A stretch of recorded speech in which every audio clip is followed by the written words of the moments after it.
નમસ્કાર. મ્યુચ્યુઅલ ફંડમાં lump sum invest કરવા માટે સૌપ્રથમ એપ્લિકેશન ઓપન કરો. ત્યારબાદ તેમાં નીચેની તરફ જોવા મળતા 4 ઓપ્શનમાંથી મેન્યુનો ઓપ્શન સિલેક્ટ કરો. ત્યારબાદ તેમાં ન્યૂ ઇન્વેસ્ટમેન્ટમાં ક્લિક કરો. ત્યાર પછી તમારી ક્રિએટ થયેલી પ્રોફાઇલ સ્ક્રીન પર શો થશે, તેના પર ક્લિક કરો. ત્યારબાદ તમારા કેવાયસી વેલિડેશનની ચકાસણી થશે. તેમાં તમારું કેવાયસી વેલિડેટ હોવું જોઈએ. એ ચકાસણી પૂર્ણ થયા બાદ પ્રોસીડ કરવાથી તમને ફંડ સિલેક્ટનો ઓપ્શન શો થશે. તેમાંથી ફંડ સિલેક્ટ કરો.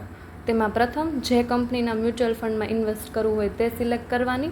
ત્યાર પછી જે મ્યુચ્યુઅલ ફંડ સ્કીમમાં ઇન્વેસ્ટ કરવું હોય તે સિલેક્ટ કરવાની. સ્કીમ ટાઈપમાં ગ્રોથ રાખવું. અમાઉન્ટમાં જેટલી રકમનું ઇન્વેસ્ટ કરવું હોય તે રકમ એડ કરવી. ત્યાર પછી ટ્રાન્ઝેક્ટ નાવ કરવાથી order successfully placed at BSC તેવું સ્ક્રીન પર દેખાશે. તેમાં તમે પરચેસ કરેલી સ્કીમ નેમ અને અમાઉન્ટ વેરીફાઈ કરીને પે નાવ કરો.